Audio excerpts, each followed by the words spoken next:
अर्थ संग्रह।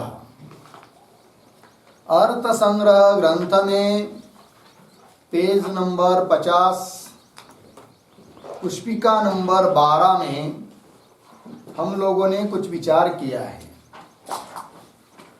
तो 3 प्रकार की विधि बताई थी, अपूर्व विधि, गुण विधि और विशिष्ट विधि। तो विशिष्ट विधि के लिए उदाहरण दिया था सोमेन यजेत। और विशिष्ट विधि वहां होती है जहां पर कर्म भी प्राप्त नहीं है अन्य प्रमाण के द्वारा और गुण भी प्राप्त नहीं है। ठीक है, दोनों का विधान एक ही वाक्य के द्वारा हो रहा है, तब उसको कहते हैं क्या? विशिष्ट विधि। तो सोमेन यजेत में यदि इसके पहले किसी प्रमाण के द्वारा कर्म प्राप्त रहता तो उस कर्म को, उस यागादि को उद्देश्य करके सोम का विधान मान लेते, सोम द्रव्य का, तब तो वो बन जाती क्या? गुण विधि।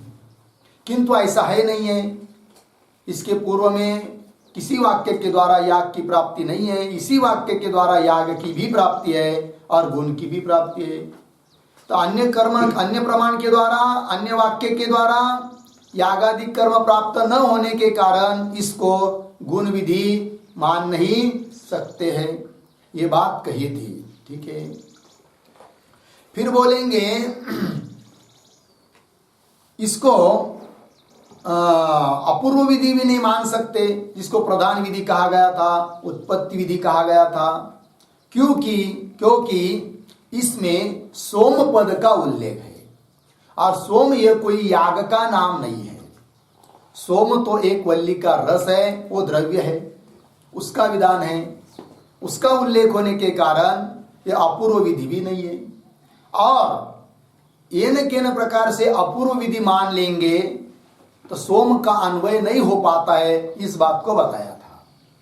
क्योंकि यजेत में जो प्रत्यय है आख्यात है, उसका अर्थ जो अर्थी भावना, उसको जब करण की आकांक्षा हो जाती है केन भावयेत, तब उसी यजेत में पद में यज धातु का अर्थ जो याग, उसका कर्णत्वेन रूपेण अन्वय हो जाता है, तब सोम पद का अन्वय नहीं होता है। इसलिए वहां पर यह अपूर्व विधि भी नहीं है।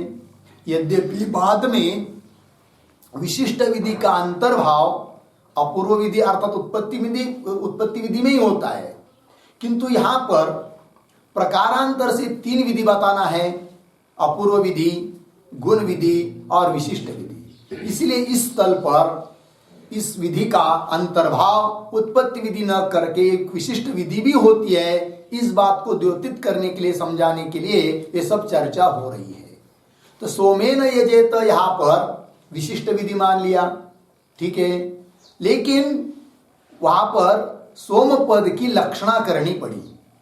सोम मतुप अर्थ में, मतुप लक्षणा जिसको बोलते हैं, अजत लक्षणा जिसको बोलते हैं, तो अर्थ हुआ फिर सोमवत। फिर वाक्य बोध हो गया, सोमवता यागेन इष्टम भावयेत्। अब यहां पर पूर्व पक्षी बोला था कि यदि अन्य प्रमाण के द्वारा याग का विधान नहीं है, इसी प्रमाण के द्वारा याग का भी विधान है और गुण का भी विधान है, सोम गुण का, दोनों का विधान हो रहा है, तो क्या हो जाएगा? वाक्य भेद हो जाएगा। तब उसको उत्तर दिया, यदि निरपेक्ष रूप से कि वह सामानाधिकरण्य रूपे न स्वतंत्र रूप से दोनों का विधान मानते, तब तो दो वाक्य बन जाएंगे, तब तो वाक्य भेद होगा, क्योंकि एक ही विधायक प्रत्यय जो त उसकी आवृत्ति करना पड़ेगी। सोमे न इष्टम भावेत, यागे न इष्टम भावेत, तब हो जाएगा वाक्य भेद। किंतु हमने सोम पद में लक्षणा करके विशिष्ट विधि मानी है और विशिष्ट एक होता है, उसका उदाहरण दिया था, इसीलिए यहां पर वाक्य भेद नहीं होता है, ये बात कह दी। लग गया जी।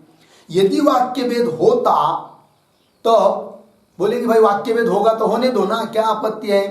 तो वाक्य भेद यदि आ जाएगा, और वाक्य भेद कब होगा, जब निरपेक्ष रूप से दोनों का विधान मानेंगे तब। मतलब क्या हुआ, मतवर्त लक्षणा करना पड़ रही है, तो लक्षणा से बचने के लिए लक्षणा न करनी पड़े, इसलिए कदाचित कोई बोलेगा कि वाक्य भेद होने दो। तो वाक्य भेद ये बड़ा दोष है, उसके अपेक्षा लक्षणा रूप दोष स्वीकृत किया जाता है, वाक्य दोष नहीं माना जाता है जहां पर दोनों की प्राप्ति होती है तब। क्योंकि वाक्य भेद मानने पर 8 प्रकार के दोष आते हैं। वो कैसे आते हैं, तो इसको उदाहरण से पहले समझाते हैं। तो लिखिए आप लोग उदाहरण, व्रीहिभिर यजेत यवैर्वा,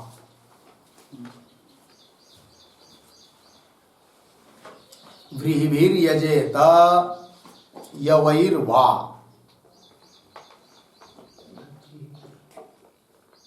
व्रीहिभिर यजेत यवैर्वा। ठीक है जी, ध्यान दीजिए, हो गया यवैर्वा, यवैहि वा, हो गया ना। तो क्या है इसका अर्थ, व्रीहि के द्वारा याग करो, क्यों याग यव के द्वारा याग करो। यव मतलब क्या है जी, जव जिसको बोलते हैं, जव गौ, गौ की तरह ही होते हैं वो, ठीक है ना जी। तो व्रीहि मतलब चावल, चावल से याग करो अथवा यव से याग करो, तो विकल्प हुआ। तो यहाँ वाक्य भेद है कि नहीं। व्रीहिभिः यागम भावयेत, यवैर्वा यवैहि वा यागम भावयेत। ये तो या एक ही है, किंतु द्विरुक्ति हुई तो वाक्य भेद हुआ। अब वाक्य भेद जहां होता है वहां विकल्प होता है। तो यहाँ पर फिर 8 दोष कैसे आते हैं, तो ध्यान दीजिए। तो यहाँ पर समझ लीजिए याग करना है, तो एक ही साथ में एक ही क्षण में दोनों के द्वारा याग तो कर नहीं सकते, चावल के द्वारा और यव के द्वारा। पहले यव किसी एक से करना पड़ेगा, यदि व्रीहि से पहले किया तो यव से बाद में करना पड़ेगा, और जव से पहले याग किया तो व्रीहि से बाद में करना पड़ेगा। हो गया ना। तो समझ लीजिए यहां पर विधान किस किस का है जी, दोनों का है। अनुष्ठान करो याग का व्रीहि के द्वारा और यव के द्वारा, तो दोनों का विधान है, दोनों को तो एक साथ कर नहीं सकते, तो पहले किसी को करना पड़ेगा। समझ लीजिए पहले व्रीहि से चावलों से याग करेंगे, ठीक है ना। अब देखिए अनुष्ठान रूप अनुष्ठान करना चाहिए दोनों का, तो अनुष्ठान रूप प्रामाण्य दोनों में है कि नहीं, व्रीहि में भी यव में भी। लेकिन आपने किसको लिया, व्रीहि को लिया, किसको नहीं लिया, जव को नहीं लिया। अर्थात अनुष्ठान रूप जो प्रामाण्य प्राप्त था किसमें, यव में, उसका त्याग हुआ। उसका क्या हुआ, त्याग हुआ। तो एक दोष आ गया, त्याग करना पड़ा। ठीक। दूसरी बात, उसका अनुष्ठान नहीं कर रहे आप, किससे, यव से, व्रीहि से कर रहे, यव से नहीं कर रहे, तो यव का अनुष्ठान अनुष्ठान न करना रूप है कि नहीं, अप्रामाण्य, उसका क्या करना पड़ेगा, स्वीकार। अनुष्ठान रूप प्रामाण्य था, अनुष्ठान करना चाहिए था, उसका त्याग किया तो एक दोष हुआ। उसका अनुष्ठान नहीं कर रहे तो अनुष्ठान हुआ, तो अनुष्ठान रूप अप्रामाण्य का क्या हुआ, स्वीकार। दो समझ में आए, प्रामाण्य का त्याग, अप्रामाण्य का स्वीकार। इतना लगा कि नहीं, ध्यान दीजिए भाई, दो समझ में आए। अब समझ लीजिए व्रीहि के द्वारा काम हो गया, फिर यव, व्रीहि के बाद यव से करेंगे, विकल्प है, तो उसके बाद पुनः यव से करेंगे। जब पुनः यव से करने लग जाओगे तो और 2 दोष बोलेंगे। कौन से 2 दोष, तो देखिए पहले अनुष्ठान रूप प्रामाण्य यव में था कि नहीं, उसका क्या कर दिया था आपने? त्याग। जिसका त्याग कर दिया था उसका स्वीकार। ये दोष हो गया। पहले दो हो गए ना, ये तीसरा हुआ। ठीक है ना। और उसका अनुष्ठान नहीं कर रहे थे आप, तो अनुष्ठान रूप जो अप्रामाण्य था, जिसका आपने स्वीकार किया था, मान लिया था, है कि नहीं, उसका अब क्या हुआ? त्याग हुआ। क्योंकि अनुष्ठान रूप जो अप्रामाण्य माना था पहले, तो उसका उससे अनुष्ठान कर रहे, मतलब उसका क्या हुआ? फिर जो स्वीकार किया गया उसका त्याग। कितने दोष हुए? 4 दोष हुए। समझ में आया? कब? पहले व्रीहि के द्वारा अनुष्ठान करेंगे, बाद में जव के द्वारा करेंगे, तो कितने दोष आए? 4 दोष आए। समझ लीजिए। अब ध्यान दीजिए, समझ लीजिए। कोई बोलेगा फिर एक काम करते हैं, पहले जव के द्वारा अनुष्ठान करते हैं, याग का अनुष्ठान करेंगे। कैसे? जव के द्वारा। किससे नहीं करेंगे? व्रीहि से पहले नहीं करेंगे। तो समझ लीजिए जव से अनुष्ठान करना शुरू कर दिया, लेकिन अनुष्ठान रूप प्रामाण्य दोनों में है कि नहीं? व्रीहि में भी, जव में भी। लेकिन आप किसके द्वारा कर रहे हैं? जव के द्वारा, है कि नहीं? और किसके द्वारा नहीं कर रहे हैं? व्रीहि के द्वारा। तो व्रीहि शास्त्र में अनुष्ठान रूप जो प्रामाण्य था उसका क्या कर दिया? एक दोष हुआ। और उसका अनुष्ठान करना नहीं कर रहे हो, अनुष्ठान कर रहे हो, तो अनुष्ठान रूप जो अप्रामाण्य उसका स्वीकार किया आपने। अनुष्ठान न करना, इसका क्या कर दिया? स्वीकार कर दिया। तो कितने दोष हुए? 2। मतलब वो 4 और ये 2 6, ये 2 हुआ। ठीक है ना। अब पुनः उसके बाद उसका अनुष्ठान करेंगे। किसके बाद? जव के बाद व्रीहि का अनुष्ठान करेंगे। तो क्या होगा? जो अनुष्ठान रूप प्रामाण्य का त्याग कर दिया था उसका स्वीकार हुआ कि नहीं? कितने दोष हुए? 7।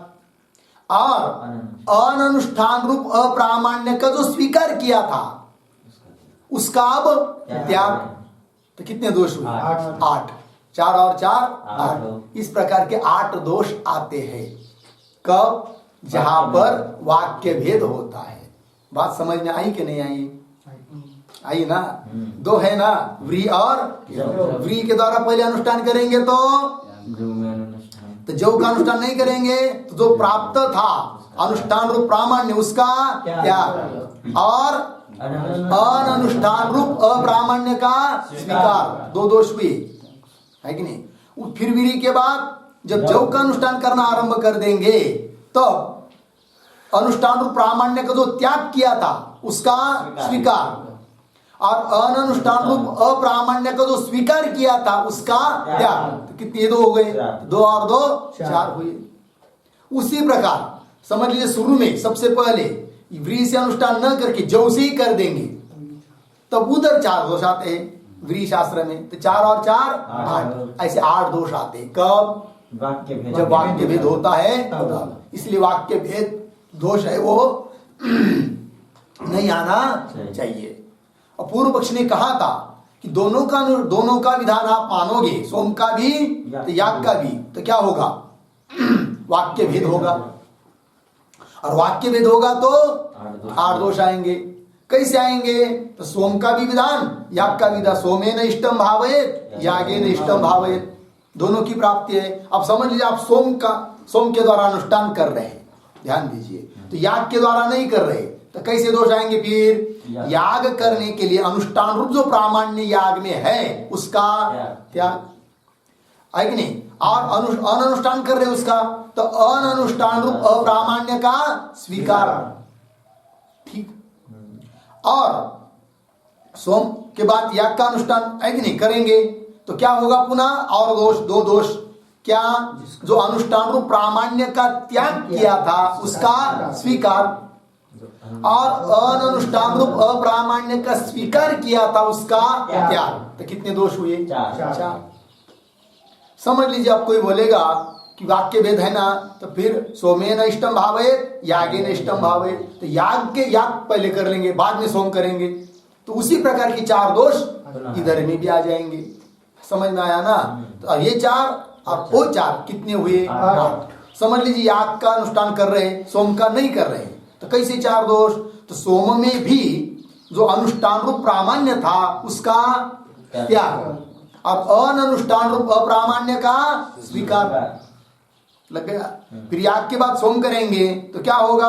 अनुष्ठान रूप प्रामाण्य का जो त्याग किया था उसका स्वीकार, और अननुष्ठान रूप अप्रामाण्य का जो स्वीकार किया था उसका त्याग। तो कितने हुए? 4 और 4 8 दोष आते हैं। इसलिए वाक्य भेद नहीं होना। तो पूर्व पक्ष ने कहा था वाक्य भेद होगा, तो सिद्धांति ने कह दिया वाक्य भेद नहीं होगा। क्यों वाक्य भेद नहीं हो रहा है? विशिष्ट का विधान है, इसीलिए वाक्य भेद नहीं होगा। और विशिष्ट एक होता है। करना इतना ही पड़ा कि सोम पद में क्या करना पड़ी? मतु अर्थ में लक्षणा करनी पड़ी। हो गया जी। चलिए अब चलते आगे। आगे क्या है जी? दोषों को लिखने की जरूरत नहीं ना। चलिए ये हो गया। किंतु विशिष्टस्य एकस्य एव विधानात्, विशिष्ट एक का ही विधान होने के कारण क्या ये दोष नहीं आते हैं, वाक्य भेद नहीं होता है। चलिए अब चलते हैं पुष्पिका नंबर 13 में। ठीक है जी। न च ज्योतिष्टोमेन स्वर्ग कामो यजेत इति विधिना प्राप्त यागोद्देशेन सोमरूप गुण विधानम एव अस्तु सोमेन यागम भावयेत इति किम मत्वर्थ लक्षणया इति वाच्यम न च वाच्यम। वाक्य के आरंभ में जो न है उसका वाच्यम के साथ अन्वय। अब क्यों ऐसा नहीं? तो उत्तर दे रहे तस्य अधिकार विधित्वेन उत्पत्ति विधित्व असंभवात्। लग गया जी। देखिए भाई अब क्या हो रहा है? न च ज्योतिष्टो में न, इसके ऊपर शीर्षक दीजिए गुण विधित्व आशंका परिहारः।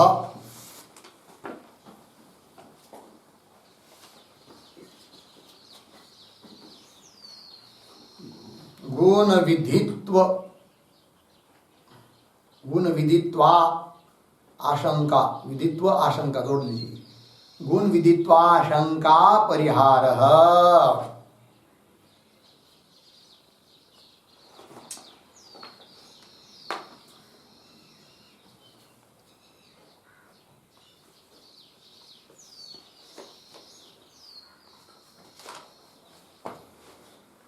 ठीक है, अब ध्यान दीजिए, थोड़ा समझ लेते हैं फिर पंक्ति पढ़ते हैं। पूर्व पक्षी शंका कर रहा है नच से लेकर वाच्यम तक, ठीक है ना। फिर तस्य इत्यादि से उत्तर दिया है, खंडन कर दिया है। लगा? ध्यान दीजिए। तो पूर्व पक्षी कहता है सोमेन यजेत, इसको विशिष्ट विधि मत मानो। क्या कहता है वो? सोमेन यजेत, इसको विशिष्ट विधि मत मानो। क्यों? तो उसका कहना है इसको यदि विशिष्ट विधि मान रहे हो तब सोम पद में आपको लक्षणा करना पड़ रही है। लक्षणा न करना पड़े, क्योंकि लक्षणा भी एक प्रकार का दोष ही है। जहां अभिधा वृत्ति से काम चल सकता है वह लक्षणा मानना पड़े तो वो क्या एक प्रकार का दोष है, पद दोष है। ठीक है जी।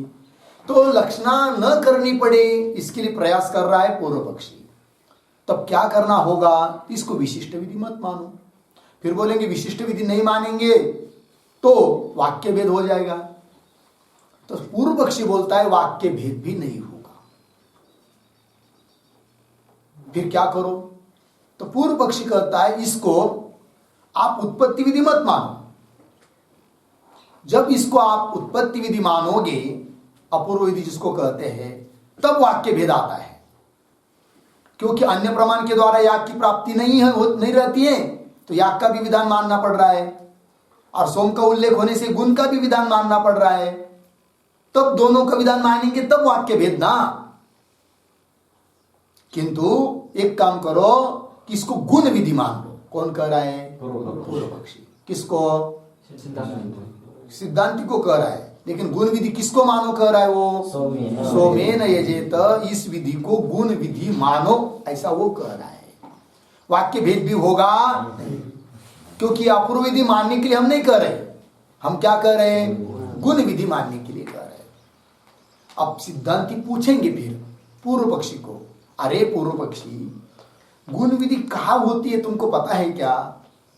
गुण विधि वहां होती है यत्र तु कर्म मानांतरेण प्राप्तम तत्र तद उद्देश्येन गुणम विधत्ते। गया था ना गुण विधि में कि जहां कर्म यागादि कर्म अन्य प्रमाण से प्राप्त रहता है तो उसको उद्देश्य करके गुण का विधान किया जाता है। जैसे दधना जुहोति, वहां पर अग्निहोत्रम जुहुयात, इससे कर्म प्राप्त है और याग प्राप्त है, उसके उद्देश्य से दधि का विधान है, इसलिए वहां पर गुण विधि है। उस प्रकार अरे पूर्व पक्षी, ये सोमेन यजेत, इसको यदि गुण विधि मानना होगा तो इसके पूर्व कोई तो यागादि कर्म को प्राप्त कराने वाली विधि चाहिए, अन्य प्रमाण से कर्म प्राप्त चाहिए। जब अन्य प्रमाण से कर्म प्राप्त रहेगा तो फिर उस कर्म को उद्देश्य करके, उस याग को उद्देश्य करके सोम का विधान मान सकते हैं, तब तो हम मानेंगे क्या, गुण विधि। समझ में नहीं आ रहा है क्या? क्या कर रहा है पूर्व पक्षी? हाँ जी, कठिन चल रहा क्या कर रहा है पूर्व पक्षी? सोमेन यजेत, इसको क्या मानो, गुण विधि मानो, गुण विधि मानो। लेकिन गुण विधि कहाँ मानी जाती है? अन्य प्रमाण से, अन्य प्रमाण के द्वारा कर्म प्राप्त रहता है यागादि कर्म, तो उसको उद्देश्य करके, उसको साध्य बनाकर गुण का विधान करके गुण विधि मानी जाती है। तो फिर पूर्व पक्षी को पूछ रहे सिद्धांती कि ये पूर्व पक्षी बताओ फिर, सोमेन यजेत, तो इसको यदि तुम गुण विधि मानना चाहते हो तो इसके पूर्व में कोई विधि बताओ कि जिसके द्वारा कर्म प्राप्त हो, है कि नहीं? तो पूर्व पक्षी बोलता है ना, नहीं कौन बोल रहा है? तो बोल रहे बताओ फिर।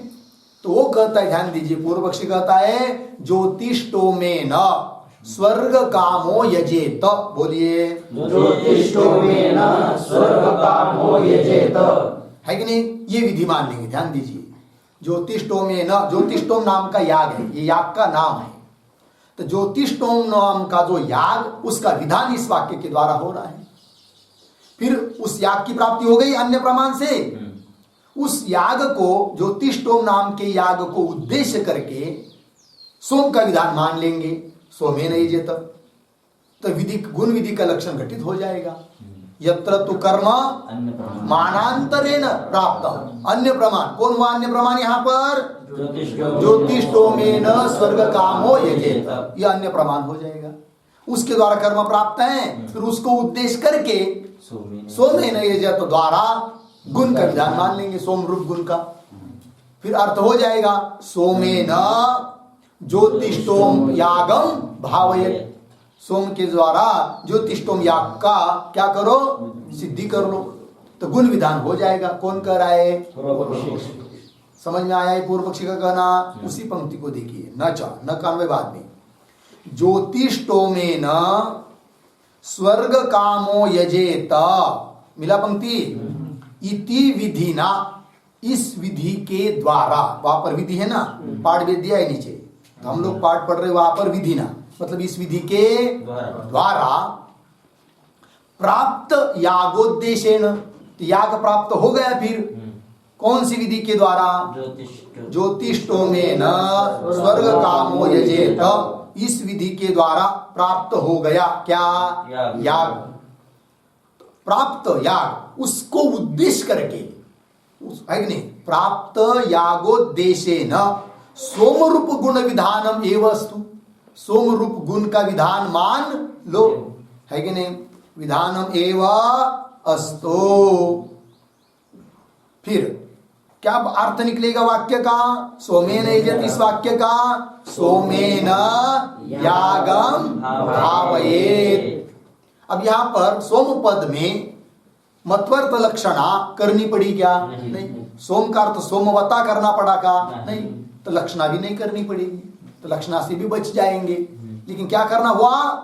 गुण विधि मानना पड़ेगा। ठीक है, सोमेन यागम भावयेत इति, ऐसा शब्दबोध हो जाएगा वाक्य का, सोमेन यजत इस वाक्य का इति, ऐसा होने से, ऐसा यदि हो जाता है तो किम मत्वर्थ लक्षणया, मत्वर्थ लक्षणा करने से क्या प्रयोजन, किस लिए करे, अर्थात करने की जरूरत नहीं।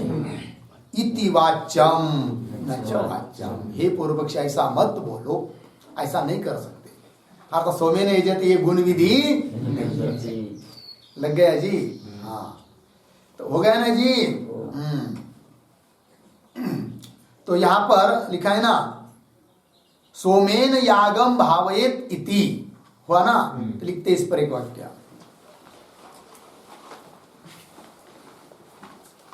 सोमेन यजेत इत्यत्र,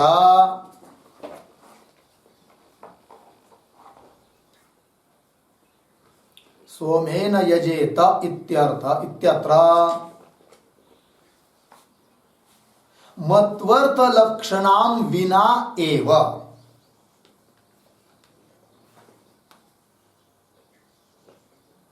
मत्वर्थ लक्षणाम विना एव, आगे उदाहरण चिन्ह में सोमेन यागम भावयेत, उदाहरण चिन्ह बंद, सोमेन यागम भावयेत इति बोधः,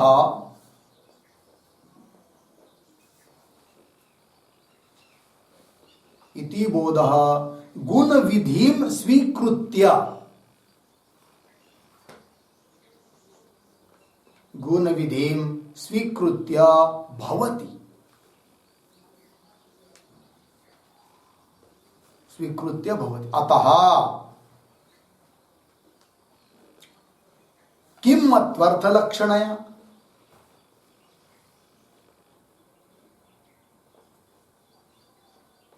किम मत्वर्थ लक्षण है, बराबर का चिन्ह देकर मत्वर्थ लक्षणा स्वीकारे,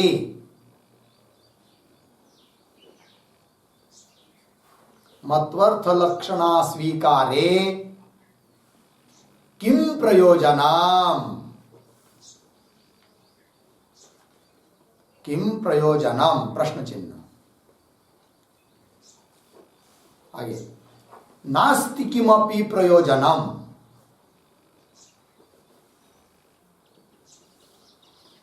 नास्ति किम अपि प्रयोजनम,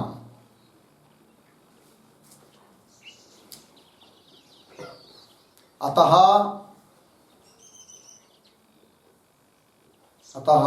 सोमेन यजेत इत्यत्र,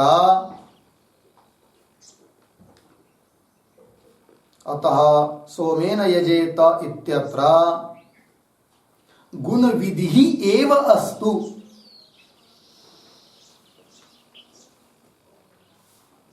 गुण विधि एव अस्तु इति पूर्व पक्षाशयः, पूर्व पक्षाशयः, पूर्व पक्षी का आशय अभिप्राय, इति पूर्व पक्षाशय, हो गया जी। क्या कहा पूर्व पक्ष ने कि सोमेन यजत में गुण विधि मान लो, तब क्या होगा, मत्वर्थ लक्षणा करनी नहीं पड़ेगी। फिर अन्य प्रमाण के द्वारा याग की प्राप्ति मानेंगे, अन्य प्रमाण कौन, ज्योतिष्टोमेन स्वर्ग कामो यजेत, हो गया जी। चलिए अब उसका उत्तर दे रहे हैं, आगे दो पंक्ति हुई, पंक्ति लग गई सब, पुनः पढ़ता हूं, न चकान्वय बाद में वाच्यम के साथ, ज्योतिष्टोमेन स्वर्ग कामो यजेत इति विधिना, मिला विधिना प्राप्त यागोद्देश्य न, प्राप्त जो याग है उसके उद्देश्य से सोम रूप गुण विधानम एव अस्तु, सोम रूप गुण का विधान ही मान लो, तो वाक्य बोध हो जाएगा सोमेन यागम भावयेत इति।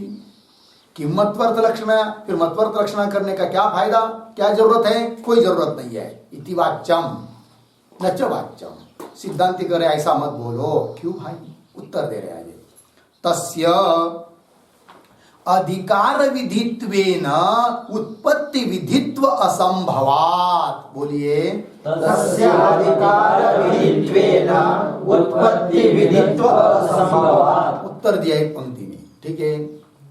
तो ये सिद्धांत की पंक्ति है, खंडन कर दिया उसका, तो कह रहे तस्य, तस्य मतलब क्या? तस्य शब्द का अर्थ लिखिए, क्या अर्थ होगा तस्य? ज्योतिष्टोमेन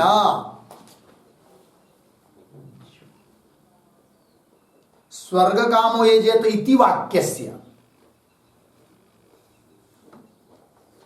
तस्य का मतलब ज्योतिष्टोमेन स्वर्ग कामो यजेत इति विधेहे किंवा इति वाक्यस्य।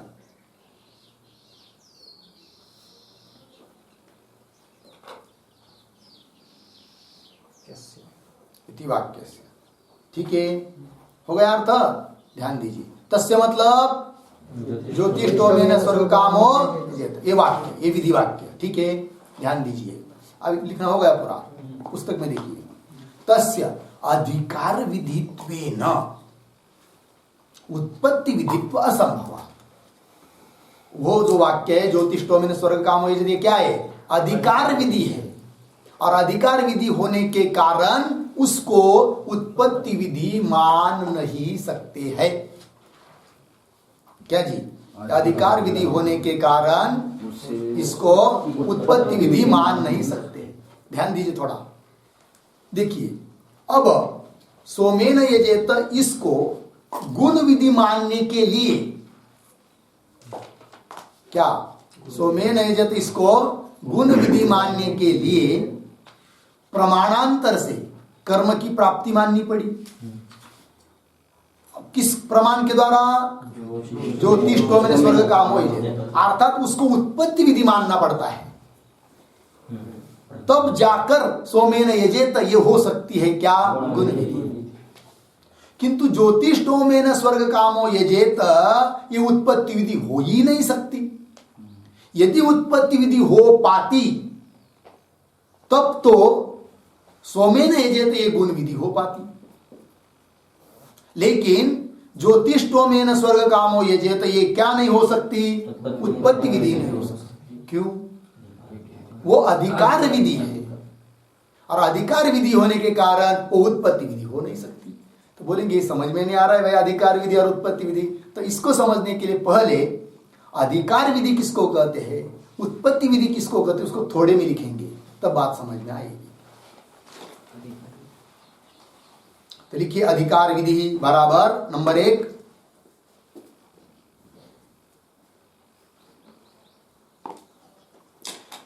कर्म स्वरूप मात्र बोधको विधि। एक मिनट, अधिकार विधि का लिख रहे हैं हम लोग। हाँ, अधिकार विधि का लिखे नंबर 1 उत्पन्न से, पहले कट कर दीजिए। हाँ, उत्पन्नस्य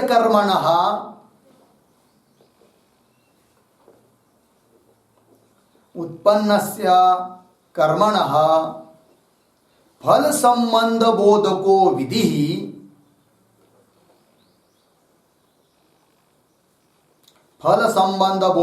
विधि अधिकार विधि।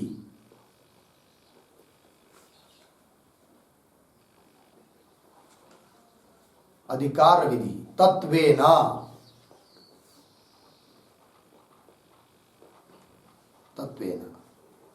अधिकार विधित्वेन।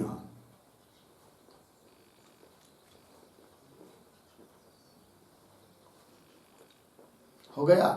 नंबर 2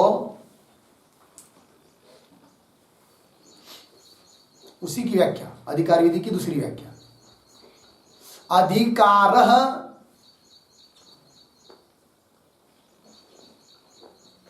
फल संबंध।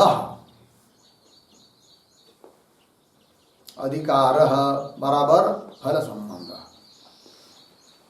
तद्बोधकः विधिः, तद्बोधकः विधिः अधिकार विधिः। तद्बोधकः विधिः अधिकार विधि। यथा, उदाहरण नंबर 1 अग्निहोत्रम जुहुयात स्वर्ग काम। अग्निहोत्रम जुहुयात स्वर्ग काम।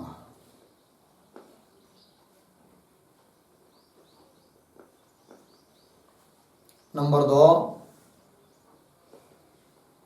उदाहरण दूसरा ज्योतिष्टोमेन स्वर्ग कामो यजेत। ज्योतिष्टोमेन स्वर्ग कामो यजेत।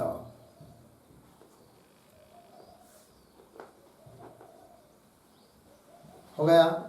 देखिए भाई, अर्थ समझ लेंगे फिर उत्पत्ति विधि को बताएंगे। यह अधिकार विधि है ना, तो देखिए पहली व्याख्या क्या लिखी, उत्पन्नस्य कर्मणा। उत्पन्नस्य मतलब प्राप्तस्य कर्मणा, जो कर्म प्राप्त है, ठीक, उस प्राप्त कर्म का फल के साथ संबंध बताने वाली जो विधि, उसको क्या कहते हैं, अधिकार विधि। फल संबंध बोधक विधि। अमुक अमुक कर्म तो बताया है, इसका फल क्या, तो उस फल के साथ उस कर्म का संबंध बताने वाली विधि, अमुक कर्म से अमुक फल मिलता है, ऐसा बताने वाली जो विधि, उसको कहते हैं क्या, अधिकार विधि। हो गया ना। वही लिखा है, उत्पन्न से कर्मणा फल संबंध बोधक विधि अधिकार विधि। तत्वेन अधिकार विधित्वेन, ऐसा पद आया था ना वाक्य में, पुस्तक में। अधिकार विधि की दूसरी व्याख्या कर रहे हैं, अर्थ वही है, अधिकार बराबर फल संबंध। अधिकार शब्द का अर्थ क्या कर दिया, फल संबंध। तत्बोधक विधि, उस फल के संबंध का बोध कराने वाली जो विधि, उसको कहते हैं क्या, अधिकार विधि। जैसे उदाहरण दिया, अग्निहोत्रम जुहुयात् स्वर्ग काम।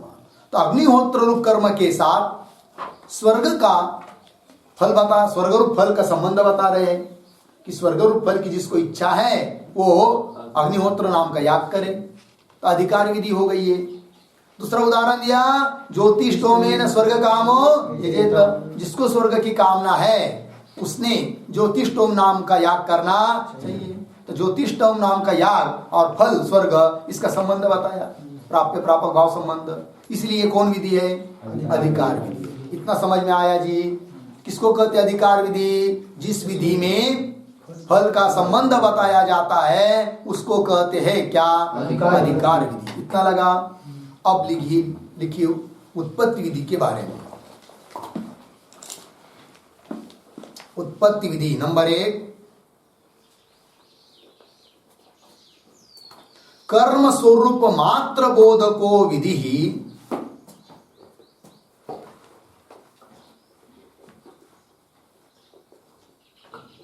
कर्म स्वरूप मात्र बोधको विधि ही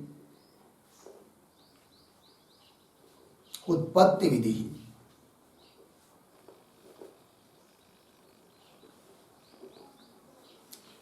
उत्पत्ति विधि नंबर 2, उत्पत्ति बराबर साधन स्वरूपम। दूसरी व्याख्या, उत्पत्ति बराबर साधन स्वरूपम। तद्बोधक विधि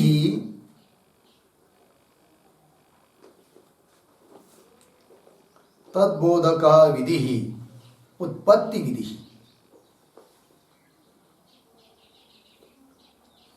उत्पत्ति विधि यथा, मतलब उदाहरण, अग्निहोत्रम जुहोति।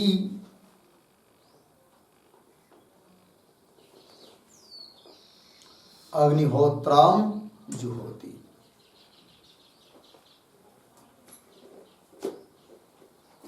हो गया। चलिए भाई, अब तो समझ गए। कर्म स्वरूप मात्र बोधक विधि, कर्म के स्वरूप को केवल बताने वाली जो विधि है उसको कहते हैं क्या जी, उत्पत्ति विधि, है कि नहीं। दूसरी परिभाषा कर दी, उत्पत्ति। उत्पत्ति मतलब क्या, साधन स्वरूप, साधन का स्वरूप क्या है कि नहीं। तद्बोधक विधि, उस साधन के स्वरूप को बताने वाली जो विधि है उसको कहते हैं क्या, उत्पत्ति विधि। उदाहरण दिया उसके लिए, अग्निहोत्रम जुहोति। जुहोति लेट लकार है, अग्निहोत्रम जुहोति, अग्निहोत्र याग करे। तो यहाँ पर फल बताया है क्या, नहीं, केवल अग्निहोत्र करने के लिए कहा है। इसलिए कौन सी विधि हुई है, उत्पत्ति विधि। तो दोनों विधि में अंतर हुआ। तो ध्यान दीजिए, अब क्या, कौन सी बात पर हम लोग चर्चा कर रहे हैं। तो देखिए, जो अधिकार विधि होती है वो उत्पत्ति विधि नहीं हो सकती। समझ में आया। अधिकार विधि नहीं, क्या नहीं हो सकती, उत्पत्ति विधि नहीं हो सकती है। अब गुण विधि जहां होती है वहां पर मानांतरेण अन्य प्रमाण के द्वारा कर्म की क्या रहती है, प्राप्ति होनी चाहिए। और वो कर्म की प्राप्ति फिर किस विधि के द्वारा होती है, उत्पत्ति विधि के द्वारा। क्योंकि उत्पत्ति विधि का मतलब क्या है, कर्म के स्वरूप को बताने वाली विधि है कि नहीं। और अधिकार विधि अलग चीज है। अधिकार विधि किसको कहते हैं, जिसमें फल का संबंध बताया जाता है कि नहीं। अब गुण विधि कहां होती है, जहां पर उत्पत्ति विधि के द्वारा कर्म की प्राप्ति रहती है, अन्य प्रमाण के द्वारा कर्म की प्राप्ति रहती है, याग की प्राप्ति रहती है। तब उस याग को उद्देश्य करके गुण का विधान किया जाता है। जैसे उदाहरण दधना जुहोती में लिया था हम लोगों ने, तो दधना जुहोती में गुण का विधान है ना, किंतु उसके पहले वहां पर अग्निहोत्रम जुहुयात इस विधि में फल का संबंध है क्या, अर्थात ये क्या नहीं है, अधिकार विधि नहीं है, अपितु क्या है, उत्पत्ति विधि है। तो अग्निहोत्रम जुहुयात इस उत्पत्ति विधि के द्वारा याग रूप कर्म की प्राप्ति है, मानांतरेण प्राप्त है कर्म। फिर उसको उद्देश्य करके दधि का विधान है, इसलिए दधना ज्योति क्या हो गई, गुण विधि हो गई। ध्यान दीजिए, उस प्रकार सोमेन यजेत, इसको यदि गुण विधि मानना हो तो इसके पहले अन्य प्रमाण के द्वारा कर्म की प्राप्ति चाहिए। और जिस प्रमाण के द्वारा कर्म की प्राप्ति कराओगे वो विधि कौन सी चाहिए, उत्पत्ति विधि चाहिए। कौन सी चाहिए, उत्पत्ति विधि चाहिए, है कि न कि अधिकार विधि, उत्पत्ति विधि चाहिए। अब यहां पर पूर्व पक्षी ने, ध्यान दीजिए, यहां पर पूर्व पक्षी ने सोमेन यजेत इसको गुण विधि बनाने के लिए अन्य प्रमाण से कर्म की प्राप्ति मान ली, लेकिन जिस वाक्य के द्वारा कर्म की प्राप्ति उन्होंने मानी वो वाक्य कौन सा था, ज्योतिष्टोमेन स्वर्ग कामो यजेत। अब ज्योतिष्टोमेन स्वर्ग कामो यजेत ये अधिकार विधि है या उत्पत्ति विधि है, अधिकार विधि है कि नहीं। वो उत्पत्ति विधि हो नहीं सकती अधिकार विधि होने के कारण। यदि उत्पत्ति विधि रहती तब उस विधि के द्वारा याग की प्राप्ति मानकर उसके उद्देश्य से केवल सोम रूप गुण का विधान मानते, तब तो गुण विधि बन जाती। बात समझ में आ रही कि नहीं।